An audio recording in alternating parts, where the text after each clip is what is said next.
Aku tidak akan keluar, walaupun sekiranya kamu bergerak untuk menggantikan permasalahan ini dan memisahkan semua anggota badanku dan merubah semua perkataanku. Aku lebih takut kepada siksaan Allah di hari kemudian.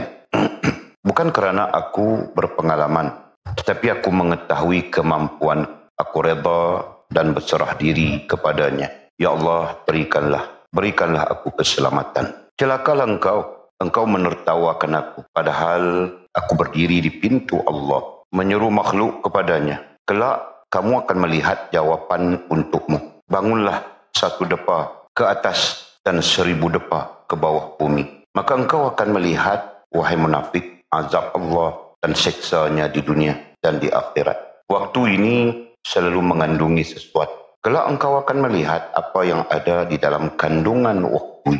Aku berada dalam kekuasaan Allah Subhanahu wa ta'ala. Suatu ketika dia menjadikan aku besar seperti gunung. Suatu ketika dia menjadikan aku kecil, sekecil pohon, sekecil proton dan neutron.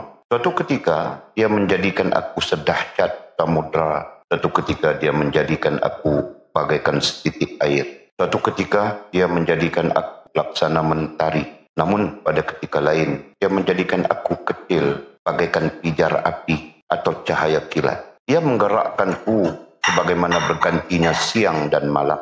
Allah berfirman yang berbunyi, A'udzubillahi minasyaitonirrajim. Kullu yaumin huwa fi sya'an. Maksudnya setiap waktu dia berada dalam kesibukan. Ar-Rahman ayat 29.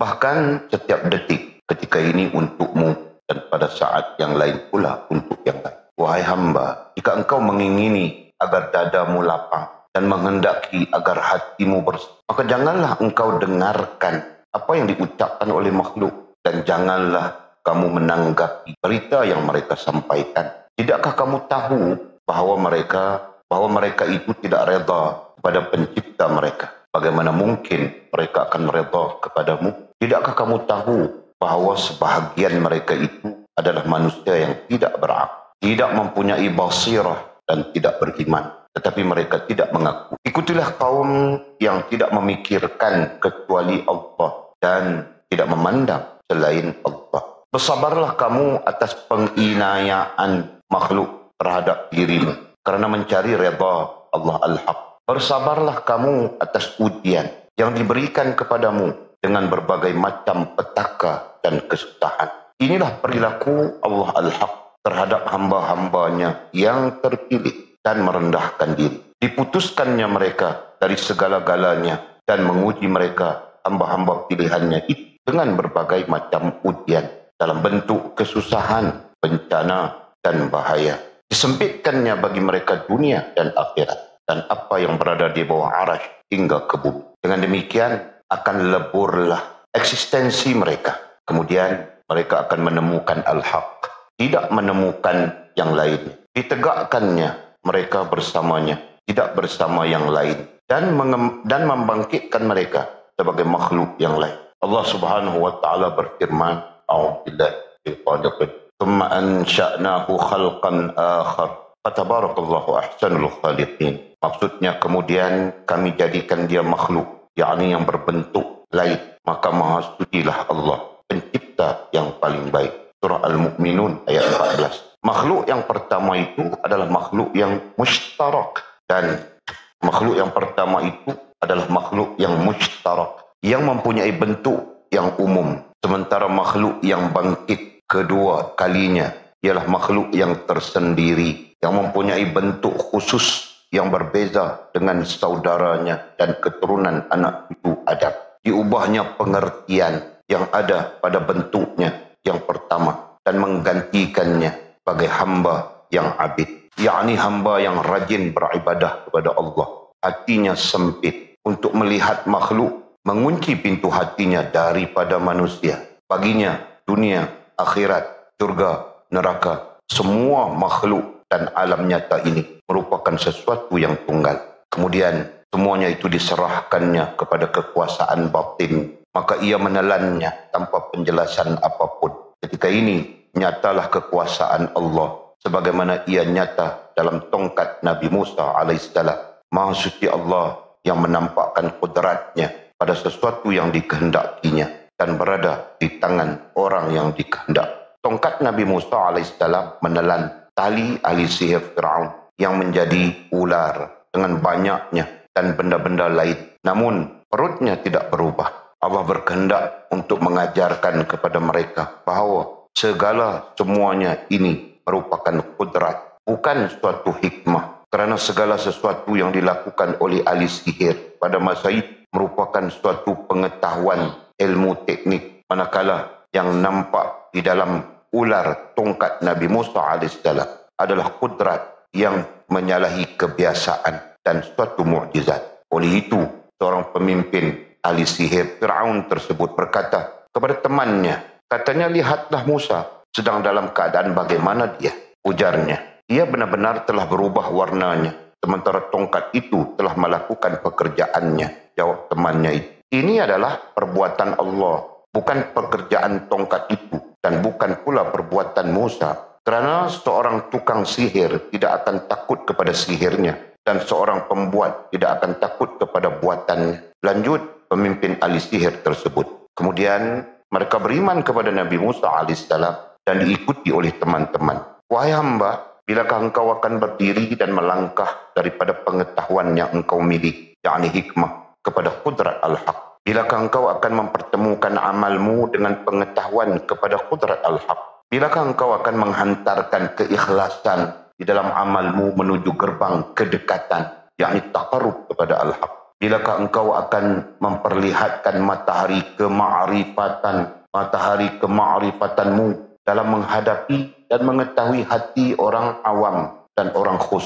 Janganlah engkau menghindar dari al-haq, kerana ujiannya, kerana dia mengujimu adalah untuk mengetahui apakah engkau kembali kepada sebab dan kamu tinggalkan gerbang ketuhanan, atau sebaliknya, apakah engkau kembali ke sisi zahiriyah atau ke sisi batiniyah, kepada sesuatu yang wajar atau kepada sesuatu yang tidak wajar, kepada sesuatu yang terlihat atau kepada sesuatu yang tidak terlihat. Ya Allah, janganlah engkau menguji kami.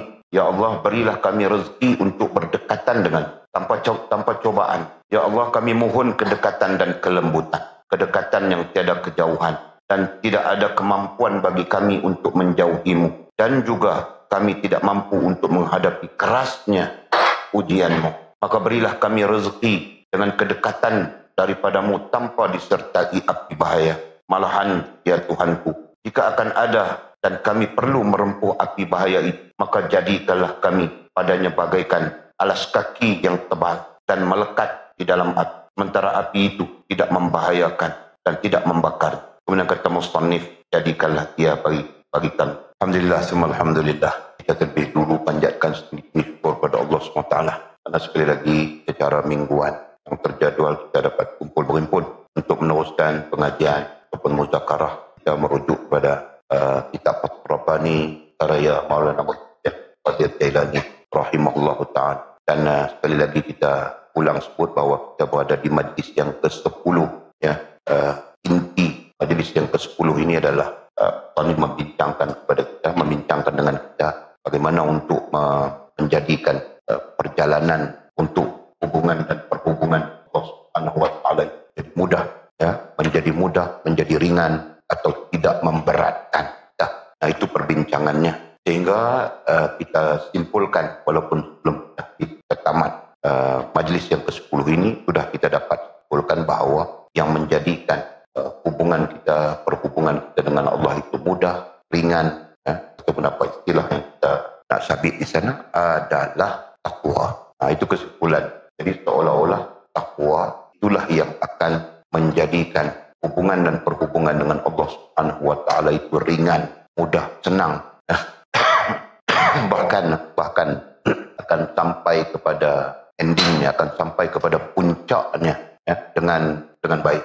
Ini seolah-olah takwa itu adalah bekalan. Nah, ini tidak pelik, ya. Allah menyebutnya di dalam Al-Quran tentang bekalan takwa. Wa tazawwadu fa inna khairaz zadi taqwa. Berbekallah kamu, itu terjemahan. Ya, sebaik-baik bekalan itu ialah takwa. Allah memerintah kita supaya berbekal dalam kehidupan ini dan dalam hubungan dan perhubungan dengan Allah Subhanahu wa taala dengan takwa, ya. mana takwa itu nantinya akan menjadikan kita ringan, jadikan kita mudah ya, untuk melaksanakan urusan kita dengan Allah SWT yang kita sifatkan hubungan dan perhubungan. Nah, perbandingannya adalah apakah hubungan dengan perhubungan ayat? Jawabnya, orang-orang yang tidak ada di dalam dirinya takwa. Hubungan dan perhubungan dengan Allah SWT itu sesungguhnya sangat payah, memayahkan, berat dan sesungguh. Ini juga disebut oleh Allah SWT di dalam Al-Quran tentang sungguhnya salat berat kecuali orang-orang yang khusyuk. Kan? Dia bunyi ayat, wasta'inu bis sabri was salat wa innaha lakabiratun illa 'alal khashi'in. Ya, Allah sebut langsung ya di ujungnya, sesungguhnya salat itu berat, wa innaha salat lakabiratun berat illa 'alal khashi'in, kecuali orang-orang yang khusyuk.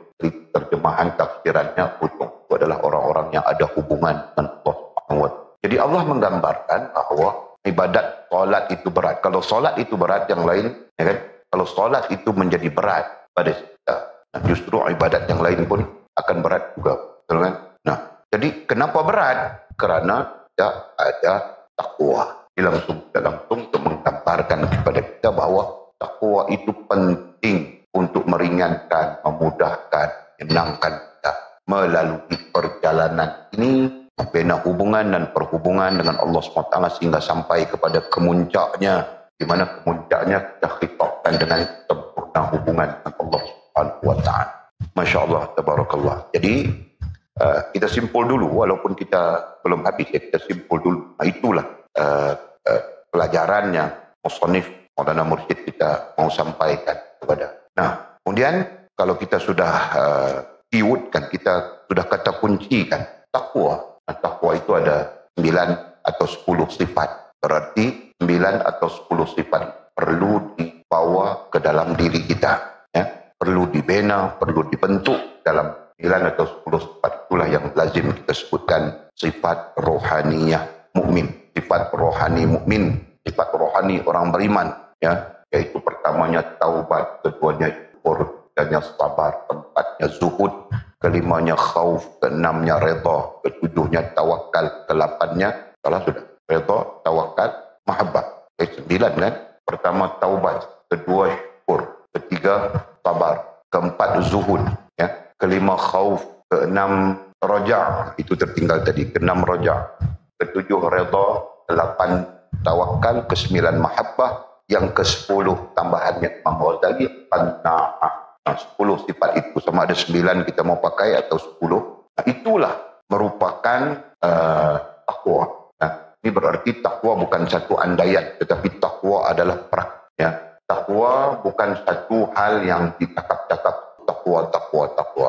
Tapi dia adalah satu hal yang perlu dipraktiskan, perlu dilaksanakan. Apa yang mau dilaksanakan? 9 sifat itu.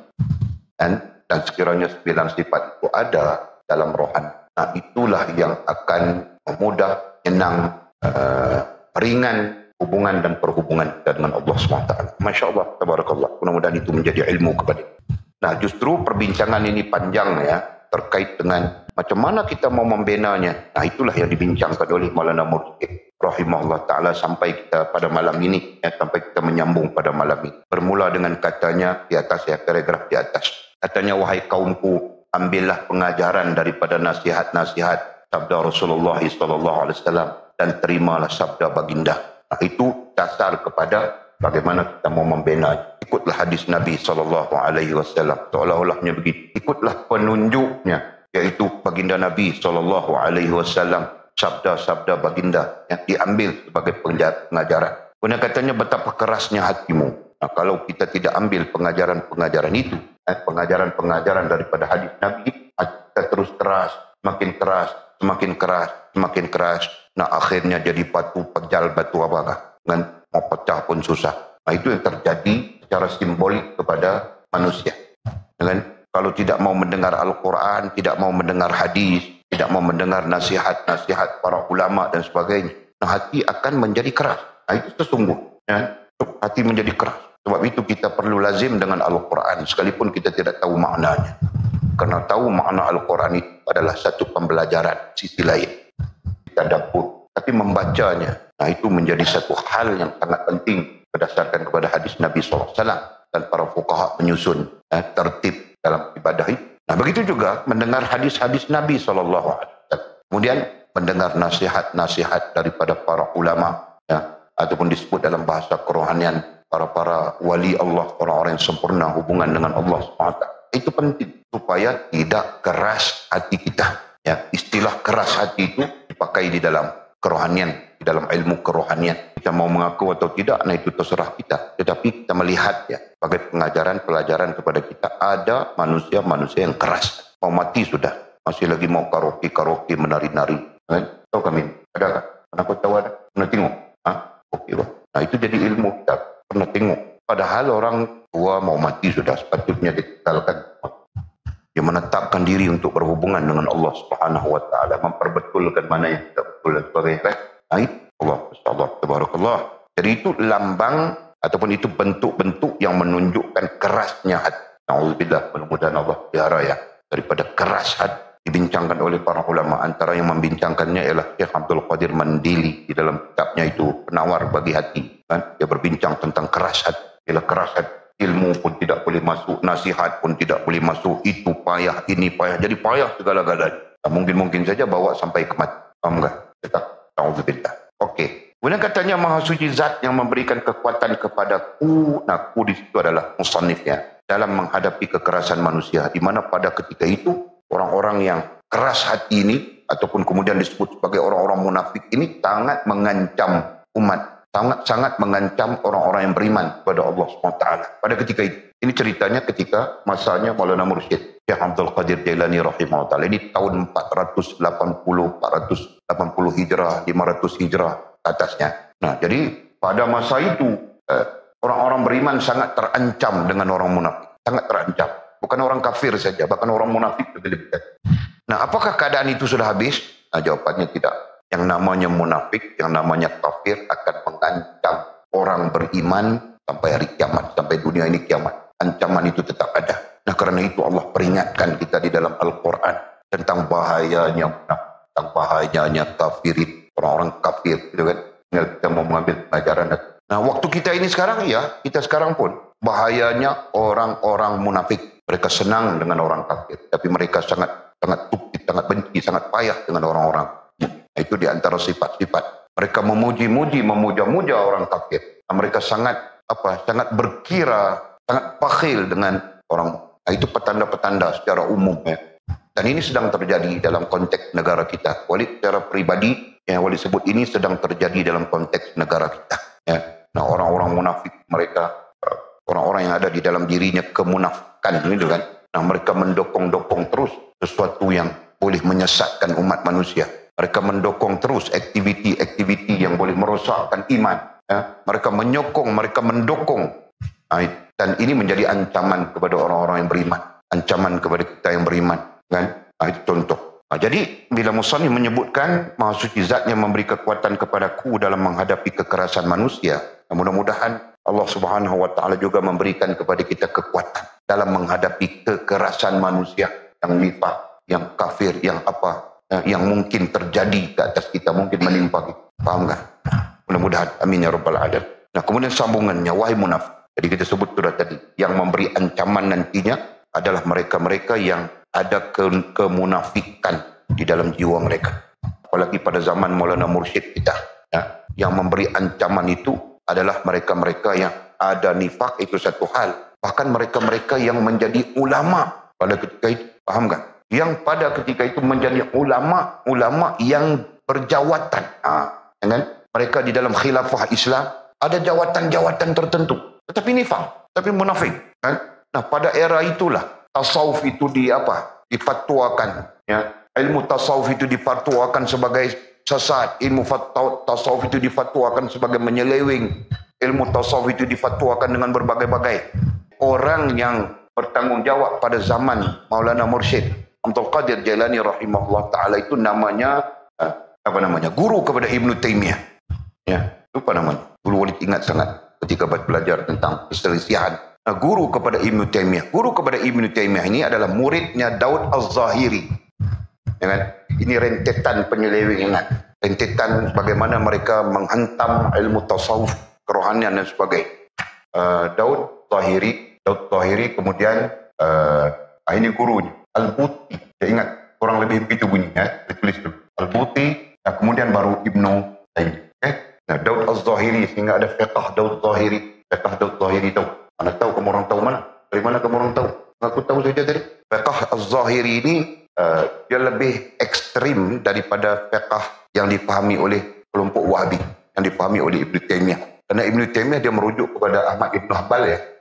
Tapi Daud Zahiri ini fiqhnya yang berdasarkan kepada pemahaman dalil secara zahir. Tahu tak? Pemahaman dalil secara zahir, tidak ada takwil. Okey. Jadi daripada Ibnu Taimiyah ini gurunya, berarti Ibnu Taimiyah ini ada kemasukan pemikiran Al-Buti ini, saya katakan begitu. Nah, Al-Buti ini gurunya adalah Daud Az-Zahiri. Jadi mereka-mereka inilah yang menentang tasawuf habis-habisan. Cuma boleh terkhilaf di Ibnu Taimiyah ya. Ada pendapat mengatakan Ibnu Taimiyah pun menentang ilmu tasawuf. Apalagi ketika itu Imam Ghazali rahimahullah ta'ala, era Imam Ghazali dibantah oleh Ibnu Taimiyah. Ada pendapat, ada penceritaan begitu. Sementara di sisi lain, kita menemui bahawa Ibnu Taimiyah bersetuju saja dengan ilmu tasawuf. Bersetuju saja dengan tazkiyatun nafs, bukan ilmu tasawuf. Ya. Jadi beliau menyifatkan tazkiyatun, beliau mengistilahkan tazkiyatun nafs. Ya. Adapun istilah ilmu tasawuf itu dinafikan juga oleh Ibnu Taimiyah. Berarti Ibnu Taimiyah menerima intinya apa yang dibincangkan dalam ilmu tasawuf. Yang tidak diterimanya adalah istilah tasawuf, seolahnya begitu ya. Walaupun ada pendapat-pendapat lain mengatakan Ibnu Taimiyah antara orang yang sangat kuat mengkritik ilmu tasawuf. Yang lain mengatakan beliau tidak, tapi murid-muridnya, anak muridnya termasuk Qayyim Jauziyah dengan sangat yang begitu pro dalam mengkritik ilmu tasawuf yang dibangunkan oleh para ulama sebelum. Jadi bermula daripada Daud Zahiri ya. Daud Zahiri pun kritik ilmu tasawuf habis, seolah-olah tidak ada ilmu tasawuf, tidak sesat, menyeleweng dan sebagainya. Jadi mereka-mereka inilah yang sangat mengancam pada zaman ini ya. Adapun mursyid kita Abdul Qadir Jailani pada zaman ini, pada zaman Al-Buti Abdul Qadir Jailani, dia berada di zaman ini tahun 480 Hijrah. Jadi bagaimana dia berdepan dengan pemikiran Daud Zahiri yang mempengaruhi Al-Buti dalam menentang ajaran tasawuf. Al-Buti, bunyinya begitu juga, tapi itulah sebutan saja. Nah, mereka-mereka itulah sangat mengancam. Dan seperti mana Walid katakan tadi, hal ini akan berlaku sepanjang zaman. Ya, mereka-mereka yang munafik itu akan memberikan kekerasan kepada orang-orang beriman. Kalau pada era Maulana Mursyid kita, nah mungkin kekerasan itu dari sudut penentangan dan sebagainya, ya kan? Nah, mungkin pada era-era lain kekerasan itu seperti macam lain. Contohnya pada era Muhammad Ibn Abdul Wahab di Saudi, ya kan? Nah, mereka menentang ajaran tasawuf, mereka itu lebih kasar itu.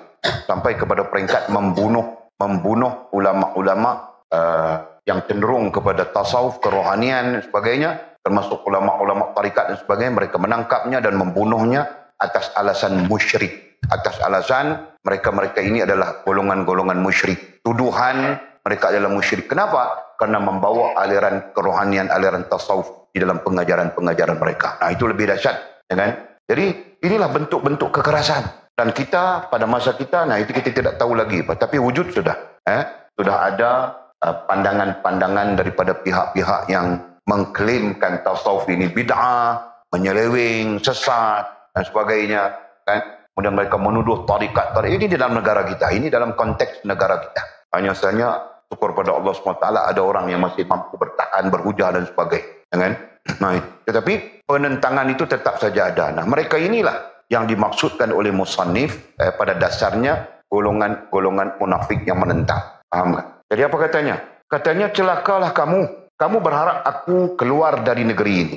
Ini ceritanya Maulana Mursyid. Mereka mengharapkan Maulana Abdul Qadir keluar. Jangan mengajar ilmu tasawuf pada ketika itu. Ya. Bukan Syekh Abdul Qadir saja, bahkan para ulama-ulama kemudian pun, semasa maupun kemudian pun sama saja menghadapi kekerasan-kekerasan ini. Kemudian katanya, aku tidak akan keluar walaupun sekiranya kamu bergerak untuk menggantikan permasalahan ini dan memisahkan semua anggota badanku. Ya. Nah, maksudnya kalau kamu bunuh aku sekalipun, ya, dan merubah semua perkataanku, berarti apa yang kuajarkan kamu orang ubah. Seperti mana yang berlaku di dalam di dalam era Muhammad bin Abdul Wahab ataupun era pemikiran Wahabiyah, Ya, nah sama saja mereka mengubah. Sampai sekarang mereka mengubah teks-teks asal para ulama.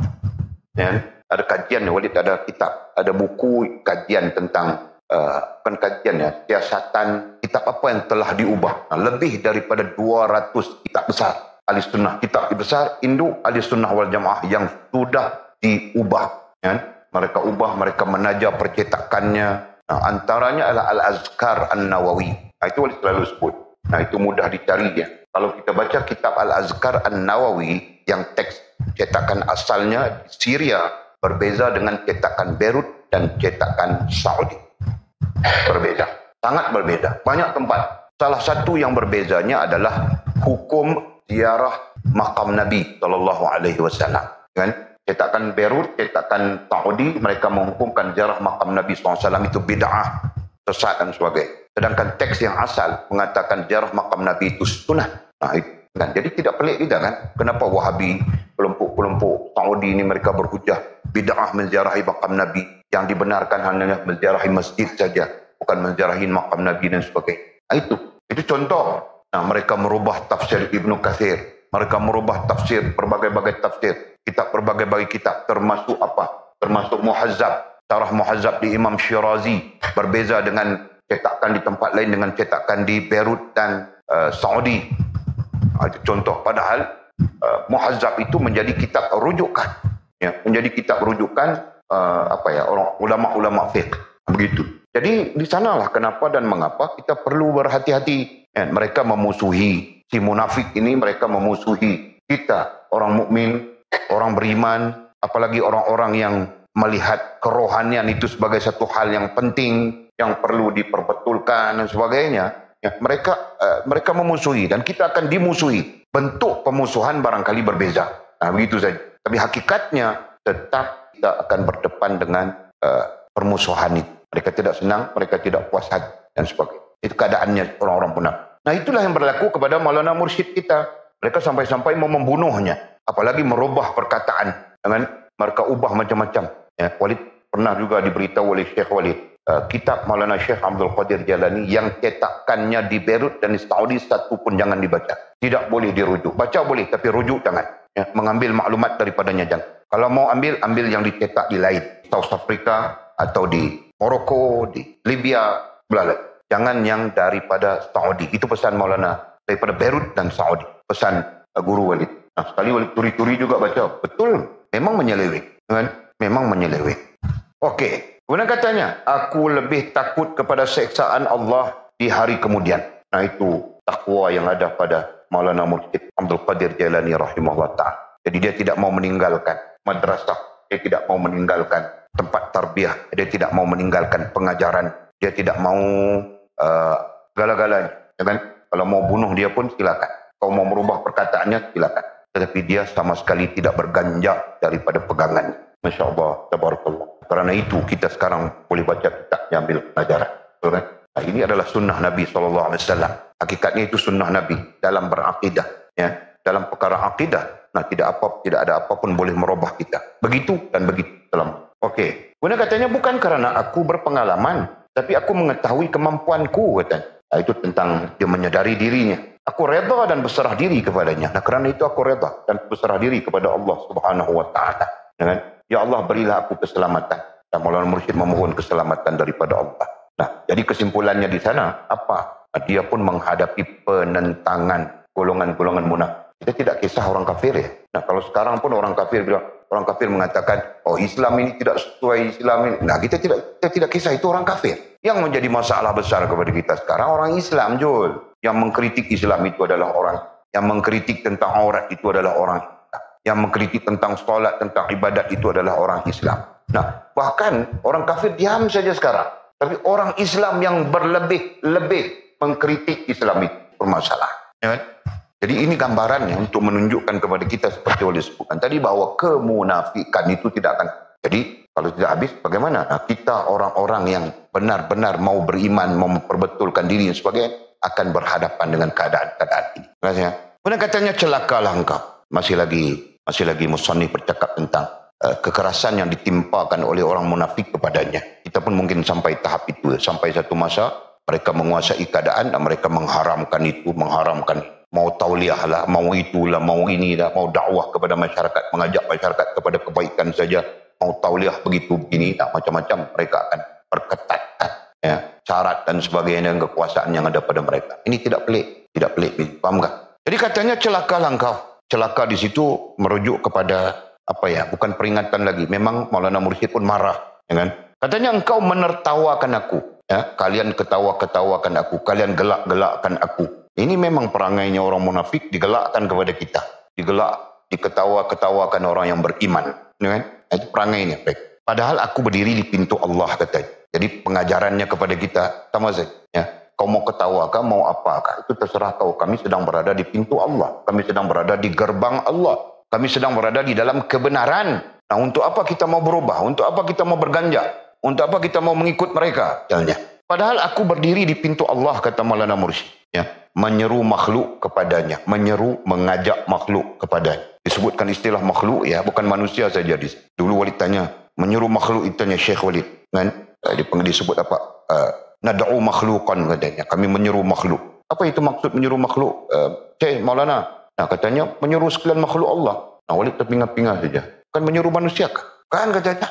Bukan manusia saja yang disuruh, jin pun disuruh juga. Nah, dia cerita satu. Masya Allah, berarti tugasnya orang kerohanian ini mungkin besar melampaui tugas orang awam. Ya kan? Nah, kalau orang awam itu mungkin dia mengajak manusia saja. Ajak manusia kepada Allah. Mari kita kembali kepada Allah, bertaubat. Tapi tugasnya orang alim dalam kerohanian ini mungkin saja menyeru melewati batas manusia itu. Nah, mungkin. Ya. Sebab itu Walid pernah duduk dalam pengajiannya. Nah, dia bercakap-cakap saja di belakang. Cakap-cakap. Ya, kita di depan ya, kita di depan. Bukan cakap dengan kita, cakap di belakang. Nah, Walid ketika itu baru tidak tahu perhati siapa. Di belakang tidak ada siapa. Jadi seolah-olah dia mendengar, kemudian dia menjawabnya. Dia mendengar, dia menjawab. Seolahnya begitu. Nah, rupa-rupanya dia mengajar jin. Ya kan? Para jin yang mengikuti pengajian. Masya Allah, tabarakallah. Nah, itu. Oke. Jadi katanya menyeru padahal aku berdiri di pintu Allah. Itu majas ya. Kita mau maknakan apapun, gerbang kah, pintu kah, hadrat kan itu terserah. Ya. Dan menyeru makhluk kepadanya. Di samping menyeru makhluk, mengajak makhluk kepadanya, kepada Allah SWT. Kelak kamu akan melihat jawapan untukmu. Nah, sampai satu masa nanti. Ini warningnya ya. Ini peringatannya kepada golongan-golongan munafik. Kelak kamu akan melihat jawapannya untukmu. Kamu akan melihat jawapannya. Jawapan artinya apa yang akan terjadi. Ya, jawapan maksudnya apa yang akan terjadi, apa yang akan berlaku. Nah, ini penterjemah ini terjemah daripada perkataan Arab terus. Terjemahan literal. Jadi seolah-olah kelak berarti akan datang nanti kamu akan melihat apa yang akan terjadi kepadamu. Soalnya begitu. Bangunlah satu depa. Ini nasihatnya lagi. Bangunlah satu depa ke atas. Dan 1000 depa ke bawah bumi. Nah, maksudnya jangan terlalu meninggi, berarti sombong ya. Bangunlah sedepa ke atas itu maksudnya jangan terlalu sombong. Kemudian katanya dan 1000 depa ke bawah bumi. Sebaliknya ya, letaklah diri kita 1000 depa ke bawah bumi. Maksudnya merendah diri, jangan sombong, jangan kita terlalu sombong, jangan meninggi diri. Sebaliknya kita merendah diri lah. Nah, itu maksud 1000 depa ke bawah bumi. Itu maksudnya merendah diri. Maka engkau akan melihat, wahai munafik, azab Allah dan siksanya di dunia dan di akhirat. Nah, ketika kau merendah diri, engkau akan melihat, wahai munafik, azab Allah dan siksanya, siksa Allah SWT di dunia ini dan di akhirat. Nah, kenapa munafik itu tidak melihat seperti mana orang-orang mukmin melihat? Kenapa orang-orang munafik tidak memandang seperti mana orang-orang mukmin memandang? Nah, bagaimana pandangan orang mukmin? Pandangan orang mukmin tentang dunia dan akhirat itu yang besarnya adalah azab, betul. Yang ditakutinya adalah azab. Jadi orang mukmin memandang azab di hari akhirat itu sebagai sesuatu yang ditakuti. Dalam masa yang sama mereka memandang azab juga boleh berlaku di dunia. Nah, itu pandangan orang mukmin. Nah, si munafik mereka tidak memandang begitu. Mereka memandang mereka berjaya, mencapai ini, mencapai itu, mencapai ini, mencapai itu. Nah, itulah pandangan mereka. Nah, karena itu Maulana Mursyid memberi nasihat, seolah-olahnya mengatakan pandang ke atas sikit saja, tapi pandang ke bawah itu kasih banyak, seolahnya begitu. Maksudnya jangan sombong, hendaklah merendah diri. Kenapa? Ya, karena engkau akan melihat, wahai munafik, azab Allah SWT. Ketika kau merendah diri, baru engkau akan melihat azab Allah SWT di dunia, azab Allah SWT di akhirat itu bagaimana. Baru kau akan memahami azab di dunia itu bagaimana dan azab di akhirat itu bagaimana. baru kau akan mengerti azab di dunia itu bagaimana, azab di akhirat itu bagaimana. Faham tak? Jadi kuncinya apa? Merendah diri. Sedangkan orang munafik itu dikhitabkan oleh Allah dalam Al-Quran dengan sombong. Kan? Masya Allah. Tabarakallah. Waktu ini katanya. Waktu ini selalu mengandungi sesuatu. Nah, waktu ini bukan menunjukkan masa ini. Waktu itu sendiri. Ya, Musannif bercakap tentang waktu atau masa itu sendiri mengandungi sesuatu. Nah, ini kalau kita kaitkan dengan pelajaran kita yang telah lalu tentang pentingnya masa. Kepentingan masa. Ya. Kepentingan masa itu terletak pada bagaimana kita menilai masa itu berharga. Ya. Terletak pada sejauh mana kita menilaikan masa itu berharga. Ya. Nah, jadi kerana itulah ada para ulama yang kita takhrijkan meletakkan nilai masa itu sama dengan nyawa. Nilai masa itu sama dengan nafas. Nilai nyawa itu sama dengan hidup. Nah, kerana itulah supaya kita memberikan nilai pada masa itu dengan nilai-nilai yang sama dengan hidup, dengan nyawa, dengan nafas kita. Ya. Jangan masa itu hanya sekadar masa. Ya. Yang lain meletakkan masa itu hanya sekadar siang dan malam. Yang lain lagi meletakkan masa itu pekerjaannya dan waktu rehatnya. Jangan. Lebih daripada itu. Okey. Jadi sama saja Maulana Mursyid menyebut waktu ini bukan masa ini. Waktu itu merujuk pada masa. Masa yang kita berada ini selalu mengandungi sesuatu. Nah, ini tidak pelik. Dalam masa yang diberikan oleh Allah SWT itu mengandungi sesuatu. Apa maksud mengandungi sesuatu? Nah, itulah yang kita kaitkan dengan sirnya waktu. Rahsia kepada waktu itu adalah nafasmu. Rahsia kepada waktu itu adalah nyawamu. Rahsia kepada waktu itu adalah hidupmu. Nah, itulah. Kalau mau dicari apa mengandungi sesuatu itu apa? Nah, babitkan yang disebutkan tadi. Nah, itu pelajaran kita kan hafal semua. Mengandungi sesuatu syai' dalam bahasa Arab dipanggil isim nakirah. Ya. Jadi kita zahirkan dia. Jadi mengandungi sesuatu nyawa, nafas, nyawa, hidup. Begitu. Supaya kita melihatnya, Masya Allah, Tabarakallah. Betapa berharganya masa itu. Nah, jadi katanya lagi, lanjut. Kelak engkau akan melihat apa yang ada dalam kandungan waktu itu. Nah, kelak, wahai munafik, masih bercakap dengan orang munafik yang mendatangkan kekerasan kepada beliau. Ya kan? Dan nanti kalau kita pun berdepan dengan kemunafikan yang mendatangkan kekerasan kepada kita, sama saja keadaan. Kelak engkau, siapa engkau? Munafik itu, yang mendatangkan kekerasan kepada mursyid kita ini, akan melihat apa yang ada di dalam kandungan waktu itu. Nah, kandungan waktu itu nafasmu, nyawamu, hidup. Berarti tentang nilainya. Jadi ada dalil-dalil ya, hadis yang mendukung. Nanti orang munafik akan menyesal masa yang berlalu. Orang-orang munafik nanti antara perkara terbesar disebut oleh Nabi SAW adalah akan menyesal masa yang berlalu, tidak dimanfaatkan untuk hubungan dan perhubungan dengan kesesalan yang tidak ada kesudahan. Masa. Wal asri innal insana lafi khusr. Demi masa, sungguhnya manusia dalam kerugian. Manusia mana? Manusia yang tidak menghargai masa. Jika mereka tidak menghargai masa, mereka tidak menghargai nafas. Jika mereka tidak menghargai nafas, mereka tidak menghargai nyawa. Jika mereka tidak menghargai nyawa, mereka tidak menghargai hidup. Nah, nanti menyesal semua. Ya kan? Karena hidup tidak boleh patah balik. Seperti mana masa pun tidak boleh patah balik. Menyesal saja. Paham betul? Masya Allah. Tabarakallah. Nah, itu ingatan sang musannif kepada munafik yang memberikan tekanan kekerasan kepada beliau ketika itu. Nah, kemudian katanya, aku berada dalam kekuasaan Allah Subhanahu wa ta'ala. Suatu ketika dia menjadikan aku besar seperti gunung. Nah, ini majas ya. Ini majas. Yang penting Maulana Mursyid mengatakan dengan penuh sedar bahwa dia berada di dalam kekuasaan Allah. Dan kesedaran ini pun perlu ada kepada kita juga. Pada ketika manapun, keadaan apapun, kita sedang berada di dalam kekuasaan Allah. Kemudian kita sebut mutlak tambahannya itu kan. Kita sedang berada di dalam kekuasaan Allah mutlak. Nah, ini menafikan langsung kekuasaan apapun. Ya kan? Karena yang lain daripada Allah itu bukan namanya kekuasaan. Yang lain daripada Allah itu namanya apa rantau? Kau blur saja. Balik cakap sini, kau balik Sabah kah? Pandai sudah dia, rohaniah boleh bicara dengan badannya pergi merantau sana, merantau. Ini nama pun rantau kan? Nah, tadi dia merantau sudah.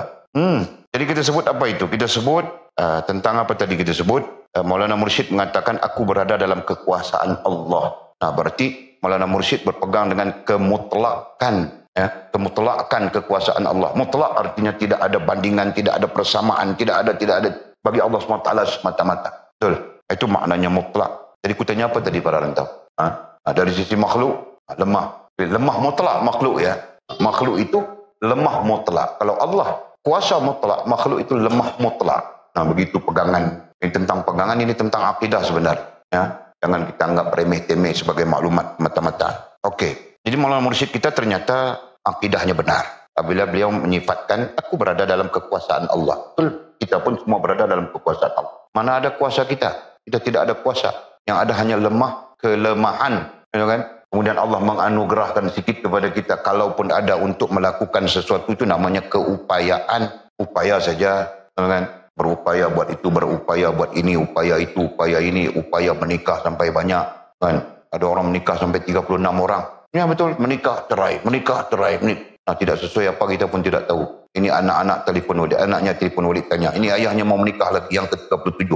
Minta nasihat Walid. Aku mau nasihat macam mana? Aku pun tidak tahu. Tua sudah. Berapa umurnya? Sudah dekat 80. Dia mau menikah lagi. Anak-anak pun susah hati. Sebab sekali menikah anak keluar duit. Sekali menikah anak keluar duit. Setelah sampai 36. Anak pun susah hati mau keluar duit. Mau buat macam mana Ustaz? Tanya dia. Walid mana tahu? Aku pun tidak tahu mau buat macam mana. Itu bukan apa? Itu keupayaan namanya kan? Keupayaan. Upaya saja.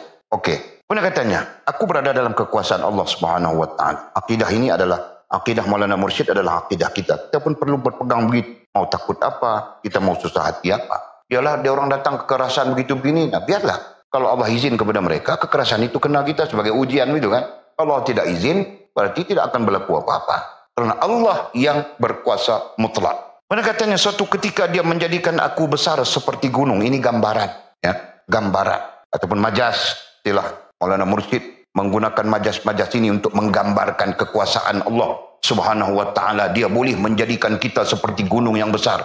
Siapa pun tidak boleh buat apa. Itu gambarannya, faham tak? Nah, siapa boleh buat apa Gunung Kinabalu? Kau boleh pergi jampi-jampi dia terbang.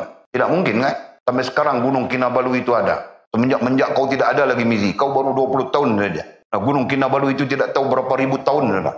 Nah, kan? Ada pendapat mengatakan selepas daripada hancurnya bumi kali pertama. Bumi pernah hancur ya.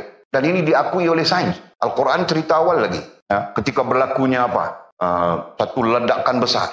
Bumi ini tenggelam. Daratannya tenggelam. Nah, yang ini yang baki. Yang ada sekarang ini adalah baki daripada daratan yang tenggelam. Paham tak? Itu. Dulunya benua Amerika dengan benua Afrika itu satu saja. Tidak ada benua Amerika, tidak ada benua Afrika. Sekarang benua Afrika dengan Amerika itu terpisah betul. Nah, kalau perhatikan dia memang satu saja. Tapi terpecah kerana letupan besar di bumi. Kan?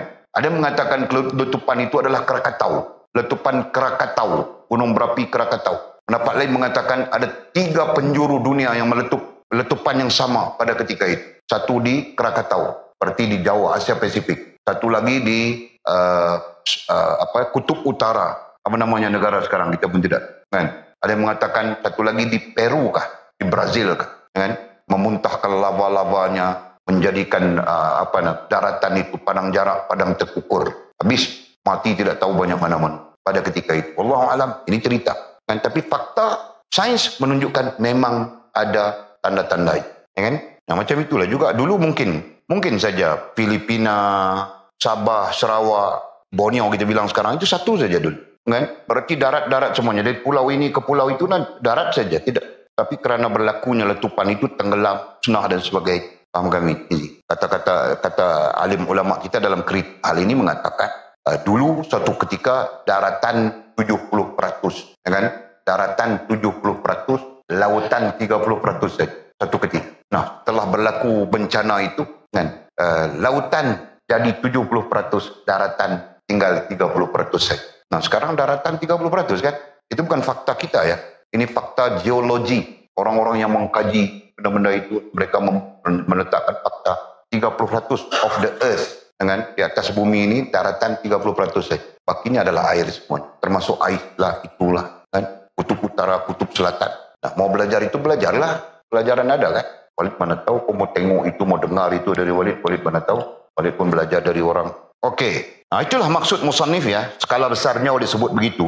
Jadi musannif cuba menggambarkan kekuasaan mutlak Allah Subhanahu wa taala kepada golongan munafik yang mendatangkan kekerasan ancaman kepada beliau pada ketika itu. Dan hal yang sama boleh tegaskan tadi dari awal, boleh berlaku sampai bila-bila. Dia katanya, dia menjadikan aku, suatu ketika dia menjadikan aku besar seperti gunung. Suatu ketika dia menjadikan aku kecil sekecil proton dan neutron. Ini istilah lain disebut atom, kan? Maksudnya yang terkecil daripada partikel ataupun zarah dalam apa? Dalam kehidupan kita itu disebut proton dan neutron. Ini orang belajar fizik ini istilah fizik ya. Proton, neutron ini adalah istilahnya fizik. Macam mana si penterjemah ini boleh datangkan istilah ini? Nah, oleh pun tidak tahu. Mungkin dia belajar fizik. Kan? Pada menggambarkan partikel yang terhalus, ya, yang paling halus. Dulu kalau halus orang sebut zarah atom saja, kan? Menuju pada paling halus. Jadi musannif menggambarkan Allah Maha Berkuasa, dia boleh menjadikan aku besar seperti gunung. Nah, itu menggambarkan kekuatan, gah dan sebagainya. Dan pada satu ketika yang lain Allah boleh menjadikan aku sekecil seperti partikel yang terhalus dalam hidup ini. Gambaran, ya, Allah berkuasa untuk menjadikan. Nah, kalau Allah berkuasa untuk menjadikan aku begitu, Allah juga berkuasa untuk menjadikan kamu, wahai munafik, begitu. Nah, itu maksud. Okey. Kemudian katanya, suatu ketika dia menjadikan aku sedahsyat samudra. Allah boleh menjadikan aku sedahsyat samudra. Sedahsyat samudra itu laut ya. Samudra lautan, air lautan. Samudra itu gambaran kepada besarnya. Kan? Allah boleh menjadikan aku. Kuasa Allah yang maha mutlak itu boleh menjadikan aku. Berarti Maulana Mursyid kita ketika itu. Dan majasnya sampai kepada kita. Allah boleh menjadikan kita sedahsyat samudra. Boleh saja. Kerana Allah berkuasa mutlak. Suatu ketika dia menjadikan aku bagikan setitik air. Nah, pada satu ketika yang lain, maha kuasa, maha berkuasa mutlak Allah SWT boleh menjadikan kita bagai setitik air saja. Jadi beza kan? Satu ketika samudra yang begitu hebat. Satu ketika yang lain cuma setitik air. Nah, Allah berkuasa. Suatu ketika dia menjadikan aku laksana mentari, katanya. Ini sastra bahasa. Suatu ketika dia menjadikan aku laksana mentari. Macam matahari yang memancar. Namun pada ketika lain dia menjadikan aku kecil bagaikan pijar api. Bagaikan pijar api. Apa pijar api? Bunga api itu kan. Kita bakar di situ, malam-malam kita nampak naik. Itulah pijar api. Bunga api. Panggil bunga api. Ya kan? Faham ini? Bukan bunga api yang orang cucuh main hari raya itu, bukan. Nah, kau bawa satu benda, kau buang di api itu, nanti naik. Yang naik merah, itulah dipanggil pijar api. Jadi pijar api itu kecil kan, tidak memberi apa-apa kesan pun. Itulah maksudnya. Satu ketika Allah boleh menjadikan kita seperti matahari yang memancar dan sebagainya. Pada satu ketika lain, Allah yang maha berkuasa boleh menjadikan kita seperti pijar api atau cahaya kilat. Cahaya kilat nampak saja, gitu kan? Nah, jadi itu kesimpulan daripada maksud Allah maha berkuasa. Allah, kekuasaan Allah mutlak, itulah maksudnya. Walaupun ini adalah ingatan Maulana Mursyid kepada munafik yang memberikan tentangan, ancaman, kekerasan kepada beliau ketika itu. Nah, pada hakikatnya sama ya dengan kita sampai bila-bila. Sang munafik perlu mengingat ini. Allah boleh melakukan apa saja yang dia mau lakukan karena kekuasaannya adalah mutlak. Kemudian katanya, ia menggerakkanku sebagaimana bergantinya siang dan malam. Dan Allah berkuasa menggerakkanku, Maulana Mursyid kita pada ketika itu, ya, sebagaimana bergantinya siang dan malam. Demikianlah kuasa Allah Subhanahu wa taala sebagai ingatan kepada orang-orang munafik yang mendatangkan ancaman kepada beliau dan mendatangkan ancaman kepada orang-orang kerohanian sampai hari kiamat. Allah Subhanahu wa taala berfirman yang berbunyi, paling mendatangkan firman Allah, kullu yaumin huwa fi sya'n. Setiap waktu dia berada dalam kesibukan. Dalam tafsir mengatakan ayat ini menunjukkan bahawa Allah Subhanahu wa taala melakukan sesuatu sebagai dalil untuk menunjukkan af'al Allah Subhanahu wa taala dalam ilmu tauhid, ya. Dalil yang menunjukkan Allah Subhanahu wa taala itu ada pekerjaannya, ada perbuatannya. Faham tak? Nah, kullu yaumin huwa fi sya'n. Ini menjadi dalil dalam ilmu tauhid khusus. Nah, pada kita ayat ini menunjukkan Allah Subhanahu wa taala sentiasa melakukan sesuatu, ya. Ada yang mengatakan sentiasa melakukan sesuatu yang baru. Ini jadi begini, nanti jadi begini, nanti jadi begini, nanti jadi begini, nanti jadi begini, sentiasa melakukan sesuatu yang baru sesuai dengan makhluknya. Nah, ada pendapat mengatakan begitu. Nah, apapun pendapat, ayat ini menunjukkan bahawa Allah Subhanahu wa taala ada ataupun memiliki perbuatannya tersendiri. Disebut af'al. Ada af'al tersendiri Allah Subhanahu wa taala. termasuk untuk mendatangkan apa yang kita sebutkan tadi, karena dia berkuasa mutlak. Jelas ini. Nah, surah Ar-Rahman ayat 29. Kemudian kata musannif, bahkan setiap detik, ya, bahkan setiap detik. Detik itu dimaknakan dengan saat, minit. Nah, tidak kisah apa minit ke saat ke, setiap detik, ya kan? Ketika ini untukmu dan pada saat yang lain pula untuk yang lain. Bahkan Allah SWT berkuasa, maha berkuasanya. Ketika ini dia memberikan kepada kita. Pada ketika lain dia memberikan kepada orang lain. Bebaskan daripada. Paham tak? Sekarang Allah kasih kita kuat, sihat, segar bugar. Ketika lain Allah memberikan kita sakit. Sihat itu diberikan kepada orang lain yang mungkin sakit belum. Nah begitulah. Paham tak? Jadi gambaran untuk menunjukkan Allah Subhanahu wa taala sentiasa melakukan af'al, melaksanakan af'alnya yang bernaung di bawah kuasa mutlaknya Allah Subhanahu wa taala. Sebagai ingatannya kepada kita, kepada orang-orang yang memusuhi, sama saja.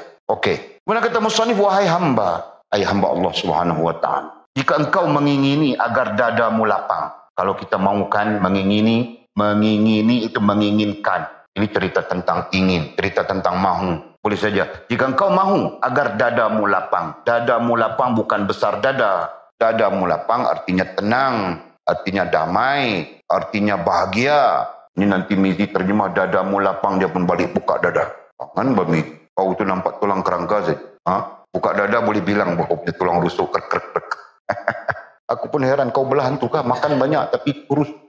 Ini kita dia mau balik, dia mau pulang sudah. Kita mau kasih dia gemuk kan? Betul? Baru mamaknya tengok nanti, oh anak aku ini makan cukup di sana, mengaji saja kurang. Kan? Ini pulang rangka saja. Okey, jika engkau mengingini, ayat ini terjemahannya istilah. Boleh saja kita membabitkan jika kau mahu, jika kau inginkan, ya, agar dadamu lapang ai tenang, damai, bahagia. Babitkan itu. Dan menghendaki agar hatimu bersih. Nah, kita bercakap dulu tentang dadamu lapang, tenang, damai tadi. Apakah kita perlu kepada keadaan-keadaan itu? Tenang, damai, bahagia. Perlukah ini semua? Ya, ini pertanyaan spontan saja. Perlukah semua ini? Perlukah kita kepada ketenangan? Perlukah kita kepada kedamaian? Perlukah kita kepada kebahagiaan? Secara psikologinya, inilah yang dicari oleh manusia. Kan? Inilah yang dicari oleh manusia. Hakikatnya dia bukan mau cari duit. Tapi dia sudah terikat dengan duit itu memberi ketenangan. Karena itu dia berusaha penuh untuk mendapatkan duit. Betul? Boleh faham tak? Itu manusia. Pada hakikatnya dia bukan yang dicari. Pada hakikatnya yang dicari oleh manusia itu adalah tenang, damai, bahagia. Yang lain-lain itu menjadi sabit saja, tahu tak? Paham ini? Padahal tenang, damai, bahagia itu adalah bukan sesuatu yang boleh dibuat. Tenang, damai, bahagia itu adalah anugerah Allah Subhanahu wa taala. Ingat ya, anugerah Allah Subhanahu wa taala. Jadi selama mana kita tidak berhubungan baik dengan Allah Subhanahu wa taala, mungkin saja Allah beri, ya, mungkin saja Allah Subhanahu wa taala berikan, tapi kita tidak mencapai hakikat.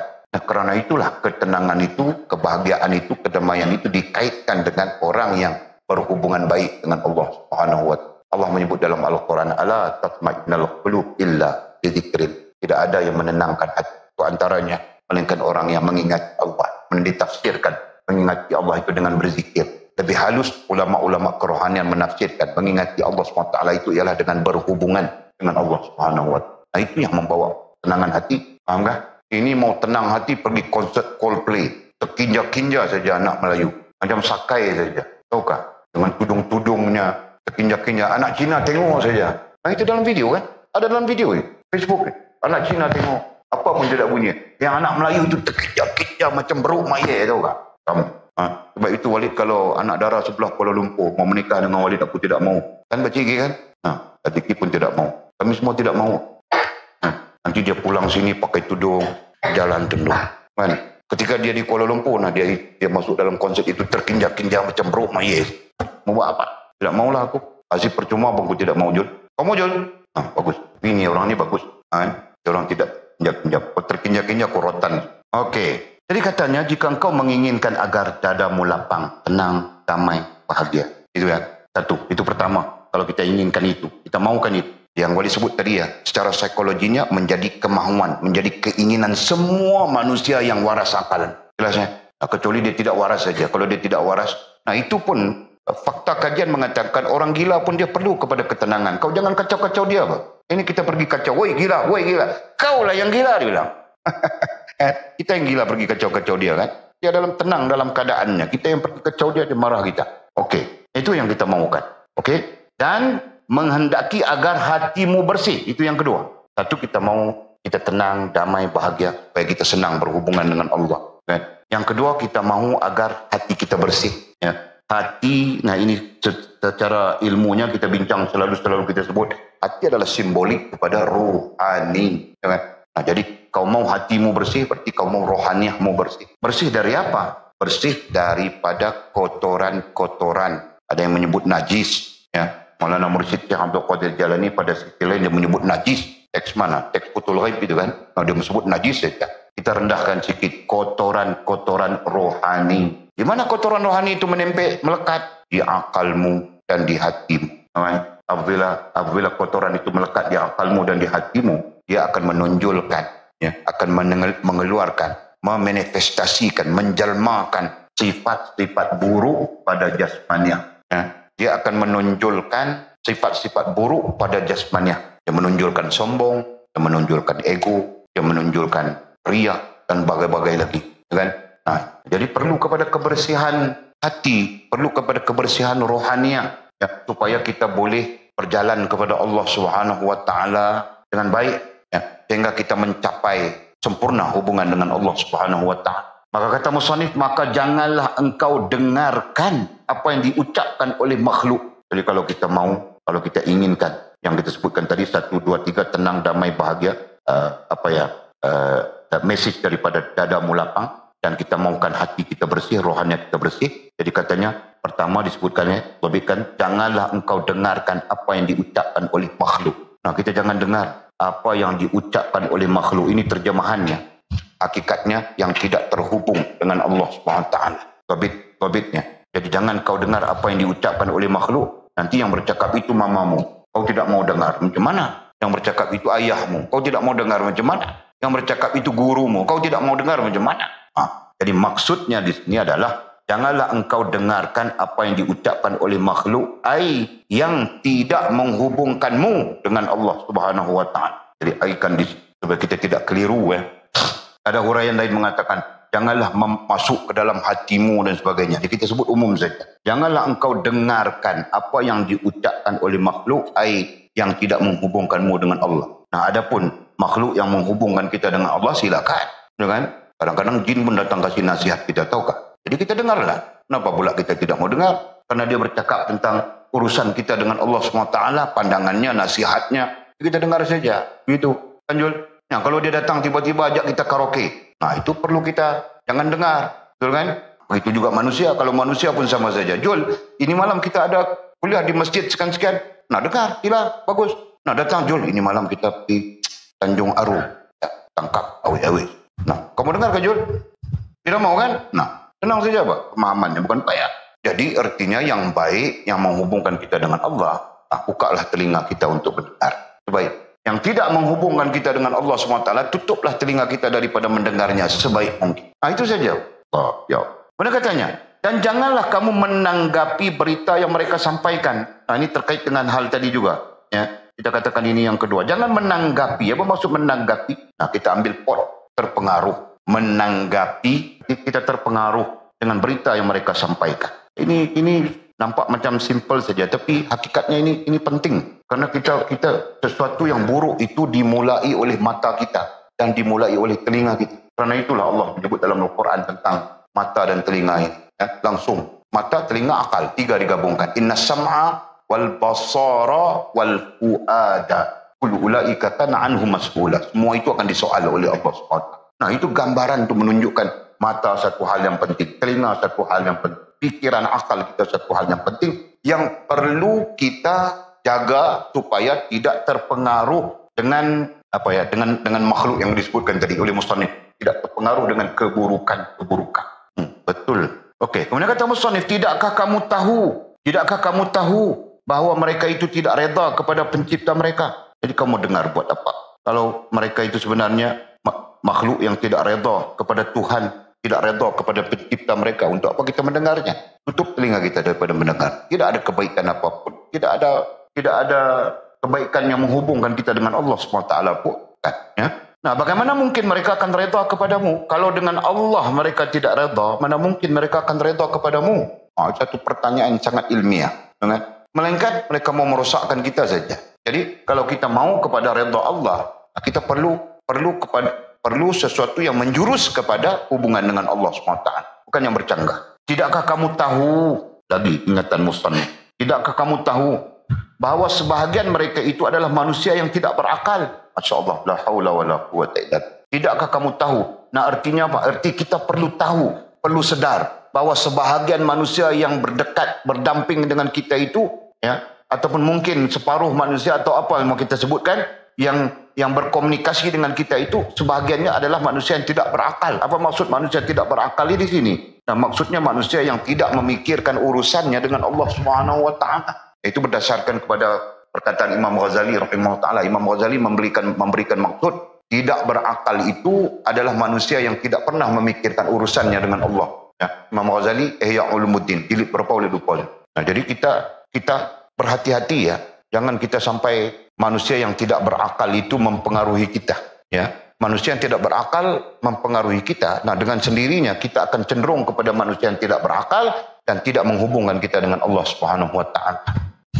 Nah, jadi sebaliknya apa? Sebaliknya dia akan ajak kita kepada keburukan-keburukan saja, maksiat saja. Sekejap-sekejap awet itu, sekejap-sekejap awet ini, tidak pernah habis loh, ya kan? Mana katanya tidak mempunyai basirah. Nah, apalagi basirah. Orang yang tidak berakal, tadi kita sebut ya, tidak menghubungkan kita dengan Allah. Nah, tidak mempunyai basirah. Macam mana yang tidak berakal itu mau ada basirah? Berdasarkan kepada fakta Imam Ghazali kita sebutkan tadi. Dia sendiri pun tidak pernah ada urusan dengan Allah, tidak pernah memikirkan urusannya dengan Allah SWT. Mana mungkin akalnya itu mempunyai basirah, mata akal. Itu istilah kita, kan? Mana mungkin akalnya itu mempunyai mata. Dia tidak nampak apa yang dia tidak betul. Dia tidak nampak yang dia buruk. Dia tidak nampak yang dia ini pendosa. Jam sila makin. Dia tidak akan nampak itu. Dia nampak dia bagus saja kan, Mizi? Nah, orang yang curi kambing kita pun nampak dia bagus saja. Dia bilang saya bukan mau buat apa, saya mau belah. Begitu kan? Begitu kan dia cakap. Padahal pagar kita itu ditebuknya, dikoreknya, lubang sana, lubang sini sudah. Kan? Kalau ikut undang-undang kita, sebat 70 rotan. Tapi membawa ke sini dia tidak mau datang. Kalau datang kita sebat 70 rotan. Undang-undang kita. Allah Masya Allah. Okey, katanya tidak mempunyai basirah dan tidak beriman. La haula wala quwwata illa billah. Mana mungkin orang yang tidak pernah memikirkan urusannya dengan Allah SWT mau menjadi orang yang beriman pada hakikat. Ya kan? Isu kita adalah pada hakikatnya. Adapun mengaku beriman itu siapapun boleh. Merasakan beriman itu siapapun boleh. Tetapi beriman pada hakikatnya mana mungkin berlaku kepada orang yang tidak mempunyai tidak mempunyai urusan dengan Allah Subhanahu wa taala. Betul kan? La haula wala quwwata illa billah. Tetapi mereka tidak mengakuinya, kata musannif. Tapi mereka siapa? Mereka yang kita sedang bincangkan itu tadi, yang munafik, ya, yang munafik itu khususnya yang kita bincangkan tadi, mereka sebenarnya tidak mengakui. Betul lah macam boleh sebutkan tadi. Kalau mereka tidak memikirkan urusan mereka dengan Allah, mana mungkin mereka boleh membawa kita untuk berhubungan baik dengan Allah SWT. Mereka sendiri tidak mempunyai basirah, tidak mempunyai pandangan akal dalam urusan mereka dengan Allah. Apalagi beriman, ya. Orang beriman itu langsung tidak langsung dia mempunyai pandangan akalnya terhadap Allah Subhanahu wa taala tersendiri. Itu antara asas-asas penting. Kalau dia sendiri tidak mempunyai pandangan akalnya, berarti akalnya itu tidak langsung melihat, memandang urusan dengan Allah. Nah, mana mungkin boleh disabitkan dengan orang yang beriman pada hakikatnya secara kerohanian. Paham kan? Nah, tetapi mereka tidak mengakuinya. Hanya saja mereka tidak mengaku saja. Nah, betul. Orang bodoh mana dia mengaku dia bodoh? Kalau orang bodoh mengaku dia bodoh, berarti dia adalah orang yang baik. Ya? Orang yang tidak pandai mengaku pandai, berarti itu orang yang buruk. Tapi orang yang tidak pandai, dia mengakui bahawa saya tidak pandai, itu adalah orang yang baik. Paham tak? Nah, itulah yang diajar oleh baginda Rasul SAW kepada kita. Sehingga para ulama mengatakan, ketika kita mau masuk dalam majlis ilmu, kita perlu meletakkan diri kita dalam kategori orang awam. Sekalipun kita alim. Boleh ajar sudah kan? Itulah bentuknya. Masya Allah, tabarakallah. Kemudian kata musannif, ikutilah kaum yang tidak memikirkan kecuali Allah. Ikutilah ya, perkataan ikutlah. Kau mau buat sahabat, kau mau buat teman, kau mau buat rakan, kau mau buat saudara, kau mau buat rafiq, kau mau buat apa. Pastikan kaum yang tidak memikirkan kecuali Allah. Dalam arti kata yang lain, dalam pemikiran mereka, dalam akal mereka, memikirkan urusan dengan Allah Subhanahu wa taala. Nah, ikutilah orang seperti ya. Kalau berjumpa, bersahabatlah dengannya. Kalau berjumpa, bergurulah dengannya. Kalau berjumpa, bertemanlah dengannya. Kalau berjumpa, jadikanlah istrimu. Kalau berjumpa, jadikanlah suamimu. Nah, begitu apa maksudnya? Ini mau istri saja, mau macam artis. Kau tahu kami ini badaknya saja 300 sebulan. Badak. Kemana? Okey. Allah, Masya Allah, tabarakallah. Berhenti ya. Ikutilah kaum yang tidak memikirkan kecuali Allah. Jelas sudah tadi. Dan tidak memandang selain Allah. Tidak memandang, nah itu berkait pandangan. Ya, kita belajar sudah. Akal, pemikiran, kemudian pandangan. Ya, tahap perkembangan akal itu di ujungnya adalah pandangan. Nah, karena itu setiap orang memiliki pandangan tersendiri. Nah, kita pun perlu ada pandangan kita tersendiri tentang Allah, tentang Rasul, tentang agama, tentang apa saja yang terkait. Ya, nah, kena memastikan pandangan kita itu betul atau salah. Kena pastikan pandangan kita itu benar. Kena pastikan pandangan kita itu tidak bercanggah dan sebagainya. Nah, itulah ilmu. Itulah tujuan ilmu.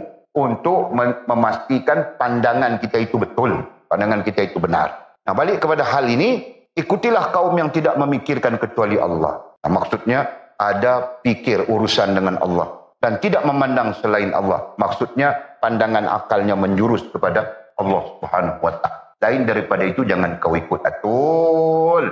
Sekalipun duitnya banyak, keretanya besar, nanti dia jual kau murah-murah saja. Tahukah? Jangan. Mudah-mudahan Allah melimpahkan rahmat kepada kita. Nah, kita berhenti di situ. Kemudian kata musannif, Allahu'ala. Ada soalan yang perlu dijawab? Tadi tadi tengah hari tadi duk fikir nak makan kambing. Lepas tu tidur, lupa nak abang mau Ya, malam ni kita kena kambing pula. Kita tahulah kalau tak kambing pun kijang juga tak pergi rasa-rasa. Jemput makanlah. Allahu'ala. Ada soalan kah? Tak ada. Bismillahirrahmanirrahim. Alhamdulillah wassalatu wassalamu ala Rasulillah. Allahumma iftah lana futuhal 'arif warzuqna fahman nabiyyin waj'alna min ibadika as-salihin. Allahumma ihdina as-siratal mustaqim, siratal ladzina an'amta 'alaihim minan nabiyyin was-siddiqin wasyuhada'i was-salihin. Allahumma rabbana iftah bainana wa bain qaumina bil haqq wa anta khairul fatihin. Allahumma a'inna ala dzikrika wa syukrika wa husna ibadatik. Allahumma faqihna fid din wa 'allimna at-ta'wil. Allahumma faqihna fid din wa 'allimna at-ta'wil. Allahumma faqihna fid din wa 'allimna at-ta'wil. Wa sallallahu ala sayyidina Muhammadin wa ala alihi wa sahbihi wa baraka wa sallam. Alhamdulillahi rabbil alamin. Taqabbalallahu minna wa minkum. Aqimis shalah.